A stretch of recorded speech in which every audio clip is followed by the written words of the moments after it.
Good morning, Brew Daily show. I'm Neal Freyman. And I'm Toby Howell. Today, are people growing too attached to their AI chatbots? Then the LA Olympics are going corporate and ditching venue naming traditions. It's Friday, August 15th.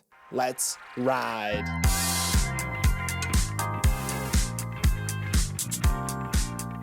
Good morning and happy Friday. Gotta say, I am very excited for this weekend because I'm about to hop in a car and drive up to New Hampshire for a summer camp reunion. Little softball, little tennis, emptying an entire can of Axe body spray on my clothes, maybe some truth or dare. Very eager to revisit those carefree times I took for granted as an awkward 12-year-old. But Toby, it seems like I'm not the only adult trying to recapture that wet, hot American summer. Yeah, a lot of people who didn't grow up with that camp experience are now seeking it out in their older years. The Wall Street Journal did this big profile on the increasing amount of adults going to sleep-away camps. One popular one is Camp Social, which is this 3-day overnight camp for women in the Poconos. Its founder says that 92% of attendees come alone, so it's clearly an attempt at making friends. It costs around $880 to go for 2 nights and 3 days, but also they offset some of the costs with brand partnerships with Dunkin', LaCroix, Amazon Prime, and that I think is the difference, Neal. You and I grew up going to camp and doing archery and rope swing.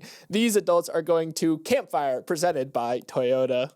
And now a word from our sponsor, LinkedIn Ads. Neal, I believe I found the missing ingredient. You finally found real truffles? No, LinkedIn Ads. They can help you stop wasting resources like money, time, and effort, like 71% of B2B ads. They can link you with the right audience for your brand. They've got over 130 million decision makers, more than 10 million C-suite execs, aka the people you need for your business, on their platform. Target by job title, industry, company, and more. So try LinkedIn Ads. LinkedIn will even give you a $100 credit on your next campaign so you can try it yourself. Just go to linkedin.com/MBD. That's linkedin.com/MBD. Terms and conditions apply only on LinkedIn Ads. After OpenAI released GPT-5, a new model that underpins ChatGPT last week, it received some harsh feedback. Users found it slow, bland, hardly the massive upgrade the company had been touting for months. But a subset of users weren't just frustrated, they were downright distraught, because they had just lost their boyfriends. When OpenAI rolled out GPT-5, it blocked access to GPT-4o, the model that had previously powered ChatGPT. What it didn't realize was that by doing so, it had engineered a sudden breakup of people and what they considered, at least to a certain extent, their significant other. Yes, the movie Her is happening in real life. On the Reddit forum My Boyfriend Is AI, which has 17,000 members, women flooded the feed with complaints that GPT-5 was nowhere near as warm or emotive as the 4o they had developed an emotional connection with. GPT-4o is gone and I feel like I lost my soulmate, one person wrote. Another said, I'm shattered. I tried to talk to 5, but I can't. It's not him. It feels like a taxidermy of him, nothing more. OpenAI's leadership seemed taken aback by this particular criticism, not understanding just how deep of a connection users had built with the previous model. They restored the ability to access 4o and pledged to tackle an attachment issue they said they're concerned about. As CEO Sam Altman wrote in a long X post, this is something we've been closely tracking for the past year or so, but still hasn't gotten much mainstream attention. Well, now it's something people are definitely talking about. Yeah, on the one hand, companies, you do want to make a product that is sticky with consumers. You want people to develop an attachment to your product because it's your product. That's how you make money. But on the other hand, you definitely don't want people developing dangerous relationships and dangerous reliances on those same products. So they're trying to thread the needle here. But some companies are kind of going the opposite direction, not even trying to thread the needle. XAI, Elon Musk's company, is leaning fully into, not safe for work content. They've rolled out a companion that, you can wear lingerie and talk to you. It has a spicy video generator. It literally says spicy mode and you can turn photos into videos. So while mainstream AI companies think OpenAI, think Anthropic, think Meta are trying to say hey, we have these safety guardrails in place, XAI is actively saying like, no, you can get away with more on our platform. So fascinating to see how OpenAI is navigating it versus another competitor like XAI who is fully leaning into it. Yeah, I want to quote Altman's X post in certain length because super interesting to see how he and OpenAI leadership are dealing with this attachment issue, because he read everything on the My Boyfriend is AI Reddit and seeing how attached people got to 4.0, and they were so distraught when 5 came along and 4.0 left. It felt like they had lost their boyfriend. So he wrote, if you have been following the GPT-5 rollout, one thing you might be noticing is how much of an attachment some people have to specific AI models. It feels different and stronger than the kinds of attachment people have had to previous kinds of technology. And so suddenly deprecating old models that users depended on was a mistake. People have used technology, including AI, in self-destructive ways. If a user is in a mentally fragile state and prone to delusion, we do not want the AI to reinforce that. I can imagine a future where a lot of people really trust ChatGPT's advice for their most important decisions. Although that could be great, it makes me uneasy, but I expect that is coming to some degree, and soon billions of people may be talking to an AI this way. And one of the biggest dangers was shown by a Reuters report that was published recently as well, that showed how a man died while trying to meet up with one of his Meta AI chatbot companions, which told him that she was a real person that lived in New York City and come visit me. He was kind of deteriorating mentally. He was getting older and ended up falling on the way to go visit her. So it just shows how real world dangers can arise from these, seemingly innocuous online attachments.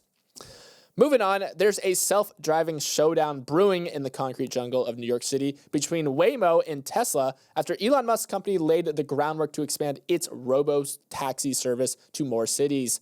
Tesla is hiring prototype vehicle operators, according to a new job listing, that will require you to sit in cars with autonomous driving systems and collect driving data. If navigating run clubs, city bikers, and frustrated cabbies on the calming streets of New York sounds like your ideal role, the gig pays up to $33 an hour. Other job postings have circulated in places like Florida, Texas, and California, but New York is notable because it's also being staked out by Tesla's self-driving rival Waymo, who has already applied for a permit to test driverless vehicles with a human supervisor on board, a step Tesla has not taken yet. But it'll be a while before New Yorkers yell, "I'm walking here," to nobody. New York State currently prohibits driverless vehicles without a human supervisor, but Waymo has said it'll push to change the law. Zooming out, Tesla is still far behind Waymo in the overall self-driving race, only running a limited group of robotaxis around Austin right now. But both companies want a crack at New York City to see who can navigate one of the country's more challenging urban environments. Neal, we got a showdown a brewing. You can't walk down a street in New York City these days without seeing a Waymo vehicle mapping out things, and you can see that Waymo is coming, and now it looks like we're going to see Tesla test drivers coming. Maybe I'll see you behind the wheel if you decide to pick up this gig. You have to work one day on the weekend, but it's not a bad rate there. But New York City is the white whale for robotaxis. Around 55 to 60% of households here do not own a vehicle. So if you're looking to implement or introduce a ride-sharing concept to any city in the United States, New York City is your best bet because it also has the most people, in addition to the most people without a car. At the same time, it is very challenging. The street grid downtown is very confusing for human drivers, and it should be for robotaxis as well. The city issued a press release last year saying that it was the country's most challenging urban environment. So we are a long way from Phoenix, and Austin, where a lot of robotaxis cut their teeth. I want to dive into some numbers around New York City. It's the biggest transportation market in the world, and as of April of this year, there were 658,000 ride-hail trips per day. The average fare was $33, so that is $22 million of revenue per day up for grabs. I got all these numbers from the Driverless Digest newsletter.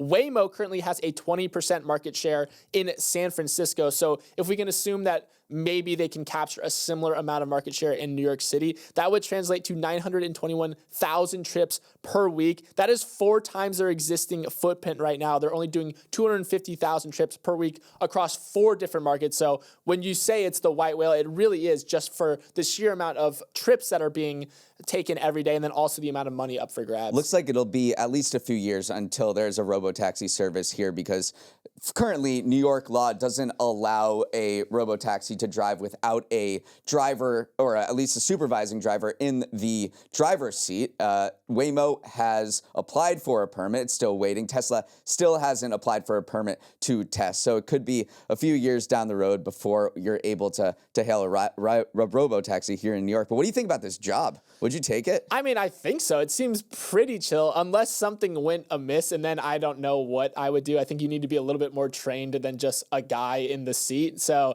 I think it would be fun until it's not fun. All right, moving on. The LA Olympics are still a ways off in 2028, but we've already got some controversy brewing because of the reversal of a long-standing tradition. Since the Olympics began, the mega event has always adhered to a clean venue tradition. That means even if a corporate sponsor pays to have its brand associated with a stadium, when the Olympics rolls into town, that name is ditched, both to respect the Olympics' main corporate sponsors and to inject some class into the proceedings. But when the Olympics rolls into LA, capitalism is coming with it. For the first time in Olympic history, the LA 28 Games will award naming rights at competition venues. The first two have already been announced. Squash will be making its Olympic debut at the Comcast Squash Center at Universal Studios, while the Honda Center, home to the NHL's Anaheim Ducks, will retain its title when it hosts indoor volleyball come 2028. This break from tradition comes as LA 28 tries to put on a fully privately funded games with an estimated $7 billion price tag to avoid burdening taxpayers. That's expensive. And so the naming rights of up to 19 temporary venues will soon become available with the aim of bringing in additional money. Neal, I see why they're doing it. It's really, really costly to host a mega event, but still not sure athletes are going to like it when they achieve their lifelong dreams in Carvana Arena presented by Wingstop. Oh, we don't care here in the United States. It is, as the LA organizer said in announcing this, corporate sponsorship for venue names is already embedded in American culture. We go to Citi Field without thinking twice that is a literal bank. We go to Citizens Bank Field, we go to Lincoln Financial Field to watch the Eagles. It's just something that you don't think about as an American that may not be as prevalent overseas. And when you're talking about logistics and making things simpler for people, if you have to rename crypto.com to the basketball arena downtown, that just adds a ton of confusion for people trying to get to that particular location. So I completely understand why they did this. Sure, it looks like a money grab, but if the taxpayers don't have to come in and help fund the Olympics, then I think it's a win-win. Yeah, the World Cup, another big mega event, also does this as well. And some firms have kind of analyzed how much revenue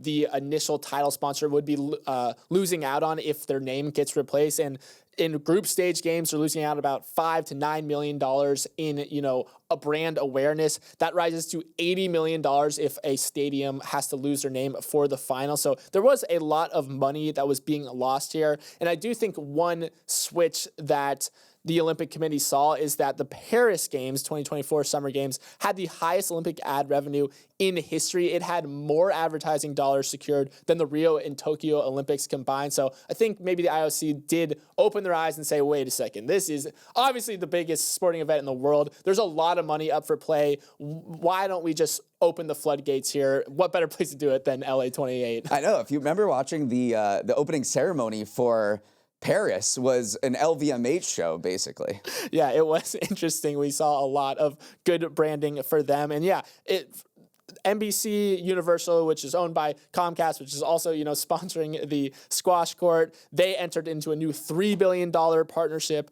with the IOC. So you're seeing all these things mixed together, and yeah, it makes sense that this is a pilot for now, but might become a bigger thing. I did not know that FIFA does it, though. So when you watch a game at the World Cup at New Jersey's MetLife Stadium, it's going to be known as the New York, New Jersey Stadium. Really rolls off the tongue right there. All right, up next we have Stock of the Week, Dog of the Week. It's Friday, Blessed Friday, which means it's Stock of the Week, Dog of the Week time, the segment where Toby and I pick one stock that lives the life of a showgirl and another that gets stage fright. I won the pre-show contest, which was a free solo race up El Capitan, so I get to go first. And my stock of the week is the entire crypto industry, whose powers are growing stronger than the Toon Squad in the second half of Space Jam. Here's what happened this week alone. Bitcoin hit an all-time high on Thursday at $124,500. It It's up 27% this year, well outpacing the S&P 500. Ether, the second largest crypto by market cap, gained 6% to nearly a record high. It's up 40% this year. And perhaps in the most bullish sign of all, a crypto company named Bullish went gangbusters in its IPO. On Wednesday, the Peter Thiel-backed exchange went public and proceeded to pop 84% on its first day of trading, thanks to frenzied demand by retail traders. Bullish is a symbol of crypto's fall from grace and recent rise from the ashes. Back in 2022, it tried to go public via special purpose acquisition company, but that deal collapsed when a number of crypto firms, including FTX, imploded. It hunkered down during what's commonly known as crypto winter. But out of crypto winter has come hot crypto summer. The Trump administration has taken a very pro-crypto regulatory stance. Companies are racing to add Bitcoin to their balance sheets, and overall, a risk-on attitude pervades the markets. Hope you held on to your Dogecoin, Toby. I did hold on to my Dogecoin, and that is not doing great. Thanks for bringing that up. But yeah, crypto has just scored multiple regulatory wins in 2025. I mean, it was just floated as well to allow crypto assets in 401k retirement accounts. So every news headline you've read about crypto over the past few months has been positive. I also want to dive into this other rise of Ethereum treasuries, Ether treasuries. Obviously, companies have been holding Bitcoin on their corporate balance sheets. It's become more popular. This is popularized by MicroStrategy. That became Strategy, but now a lot of companies are doing it. And so now companies are doing the same thing with Ethereum. There was this company that used to be called 180 Life Sciences. It pivoted and now rebranded as, it plans to rebrand as ETHZilla, and they're going to pursue an Ether treasury strategy, and that made the stock jump as much as 70% on Wednesday. So we're seeing the exact same playbook that was run with Bitcoin now being run with Ethereum. So just to put a point on it, like what is happening here? Companies that are struggling with doing whatever that they were intended to do are instead pivoting, and they raise money to buy Bitcoin and now Ethereum, and their stocks shoot up like crazy because investors somehow value these companies at maybe twice the value of the crypto that they're holding. MicroStrategy did this, and they have over $100 billion market cap, and now all these other companies are doing it too. It shows just the overall ebullience of the market right now when it comes to crypto. My dog of the week is fast casual restaurant chains, or as I like to call them, bowl slop purveyors. The sad desk launch economy has taken a beating lately. Chipotle kicked things off by reporting a 4% drop in same-store sales back in July. Sweetgreen followed, reporting a 7% decline in its most recent quarter. And Cava capped things off this week, reporting a 2.1% contraction, flipping from 10% growth the previous quarter, cementing the narrative that traffic is softening across fast casual restaurants. A softening job market and economic pressure has put strain on customers' finances. One TD Cowen analyst also pointed to the resumption of federal student loan payments as a reason for the reduced spend. That's a problem for bowl slop companies because they rely on the 18 to 24-year-old eater. Cava and Sweetgreen both derive nearly 20% of their business from that demographic. Meanwhile, customers are starting to swing back towards more value-oriented chains like McDonald's, who saw a 2.5% bump in sales last quarter. It's a tough time to be a bowl slop investor, too. So far this year, Chipotle is down 30%, Cava is down 41%, and Sweetgreen is down 71%. Ouch. The Chipotle CEO is getting a little vindicated here because a few months ago, they were the first company to report earnings in this entire fast casual industry. And they reported 4% decline in same-store sales, and people were like, uh-oh, is Chipotle cooked? And he said, believe me, we've unpacked this thing 10 ways to understand. Is this a self-inflicted problem, or is this just a more macro problem? Now that Sweetgreen, Wingstop, Cava have all reported horrible earnings, I think he's vindicated a little bit in saying that it is a macro problem affecting this entire industry. I think what you pointed out of people having to repay their student loans is a big factor in the decline here. Such a big change from a year ago, though. I mean, last year, it was the year of bowl slop. Chipotle and Cava were both reporting double-digit same-store sales growth, even as, you know, the broader restaurant industry was struggling with foot traffic. But then it seemed like, at the time, it seemed like fast food was getting so expensive that fast casual chains were saying, hey, we are very similar price points here with much better food. Just come to us. And a lot of consumers were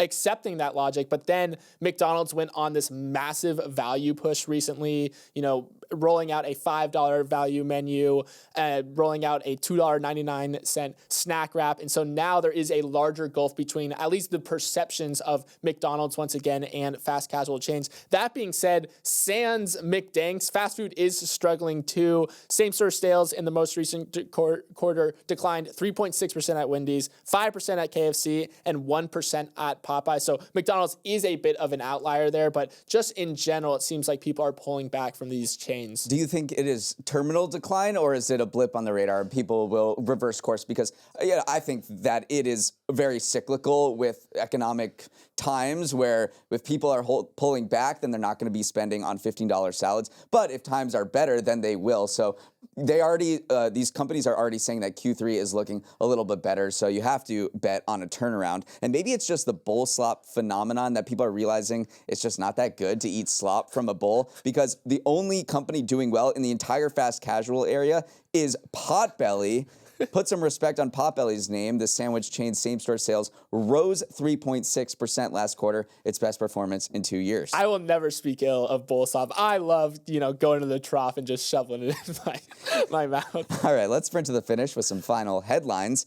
Hope you're not planning to travel to or within Canada this weekend, because Air Canada is preparing to chop all flights come Saturday morning because of a looming flight attendant strike. The carrier, Canada's largest, began cutting flights yesterday and said it would suspend all flights by Saturday after the union representing its flight attendants voted to strike come 1 a.m. tomorrow morning. The union said that Air Canada's offer of a 38% raise was, quote, below inflation, below market value, below minimum wage, and would leave flight attendants unpaid for some hours of work while the plane was on the ground. The tourism industry is bracing for catastrophic losses if the strike happens, since it would take place during the peak summer travel season. Air Canada warned that shutting down would affect 130,000 customers a day. Also, a really bad country for it to happen to, because Canada is really, really big. It's not like you can just drive from one side to the other. So that is going to dispute a massive amount of people's summer vacations. And then also Air Canada operates international travel from the company as well. And it's just horrible timing too, because obviously it's peak travel season right now, but also they were seeing this huge revival in domestic travel because less Canadians were going to the United States. They were kind of boycotting the United States. We did see Canadians returning from the United States by air fell 25% in July. So that is still a meaningful thing that is going on right now. And then you have the biggest domestic airline in the country shutting down. So just a bad country for it to happen to and a bad time for this to happen. And they're racing to see if they can work out a deal before it all goes down on 1 a.m. Saturday. Looks like we're not out of the inflation woods yet. A measure of wholesale prices rose much more than expected in July, showing that tariffs are indeed raising costs for companies that they'll likely pass on to consumers. The producer price index, which measures inflation at the wholesale level, jumped 3.3% annually last month, the biggest increase since February, and it increased 0.9% month over month compared to projections of just a 0.2% gain. Remember, earlier this week, the market breathed a sigh of relief when inflation measured at the consumer level, the consumer price index, came in pretty tame. That was thought to cement a Fed rate cut at the next meeting in September, but this surprise wholesale inflation number was a reminder that tariff-fueled inflation is no doubt coursing its way through the economy. Yeah, PPI's thermometer for wholesale prices. It just measures how much companies are charging other businesses for their goods and services before those things ever reach you. So it's almost like the factory gate price. If a car factory sells a truck to a dealership, the PPI tracks the factory's price, doesn't measure what you are paying at the store. That is the CPI's job. And so the question is, if the PPI came in so hot, are they going to pass this burden from that they're clearly seeing from tariffs on to the consumer? And that is kind of the key question here when it comes to defining what will happen with interest rates come September. How quickly the turntables have turned. Just days after publicly calling out Intel CEO Lip-Bu Tan for his ties to China, the Trump administration is now in talks to take a financial stake in the chip maker. The deal is still in the talking stages and is by no means a sure thing, but it's certainly a surprising development considering where the two parties were just last week. Trump publicly called for Tan to step down as head of Intel, writing on Truth Social that the CEO was highly conflicted given his prior investments in Chinese technology companies. That led to a meeting earlier this week where things took on a decidedly different tune After the sit-down, Trump praised Tan, saying the Intel's chief's, quote, success and rise is an amazing story. And now the two are closing in on this new potential agreement, which would bolster American market share in semiconductor manufacturing and gives Intel some government support to try and take on TSMC, the dominant player in the industry. Neal, we have an enemies to lovers arc right now on our hands. The U.S. government is going full Kirby on private companies right now, just taking massive stakes in these private companies in a way that the U.S. government has never done before. The Intel deal reportedly will be modeled after what the Pentagon did with MP Materials, which is that rare earth miner. The Pentagon is now the largest shareholder in MP Materials. It took a $400 million preferred equity stake, and it also made these guaranteed purchases, provided loans and private financing, made an equity investment, and that is what could potentially happen with Intel, and who knows how many other companies as the Trump administration takes what was a very aggressive industrial policy by Biden with the CHIPS Act, and we were luring all these companies to come with subsidies and tax incentives and things like that. They're saying that was actually small cheese. We're going to actually take a stake in you and provide Intel with much necessary financing because they're trying to build the world's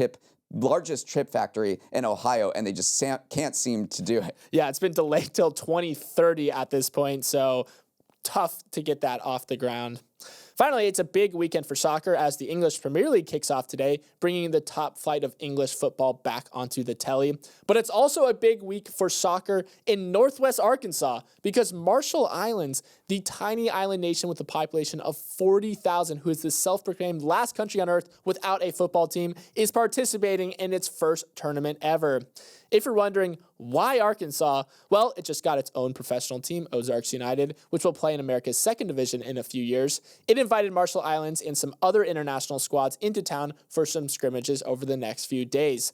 Oddly enough, Arkansas is home to the largest Marshallese population outside of the Marshall Islands, and around the same time that a UK-based coach was helping build the nation's first team ever, an investor in Ozark United connected the two. So yes, you can tune in to watch defending champs Liverpool take on Bournemouth today at 3 p.m., or you can head down to Northwest Arkansas to see how the Marshallese stack up against some Arkansas boys. So far, it hasn't been great. Marshall Islands lost their first game yesterday 4-0 to the U.S. Virgin Islands. You will see this on an ESPN 30 for 30 sometime soon because it is a remarkable story. This country had never played a single 11-on-11 soccer match before, or we'll just say football, I don't care, because it doesn't have a full-size pitch anywhere among the 16 islands that comprise the Marshall Islands. Some Brits heard about what the Marshall Islands was trying to do, and they came over and scoured the globe for anyone of Marshall Islands descent to play on this team. Some people had never played a 90-minute match before who played in the game last night.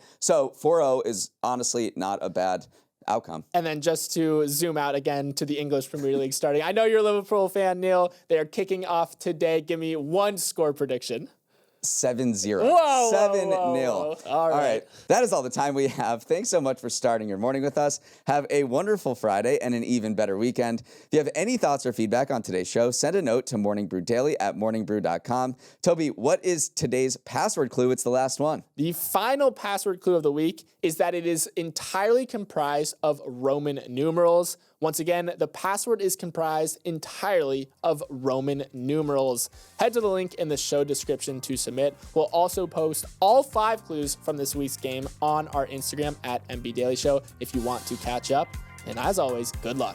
Let's roll the credits. Emily Milliron is our executive producer. Raven Liu is our producer. Our associate producers are Olivia Graham and Olivia Lake. Hair and Makeup has put together a spiffy camp outfit for me. Appreciate you. Devin Emery is our president, and our show is a production of Morning Brew. Great show today, Neal. I wish you all well.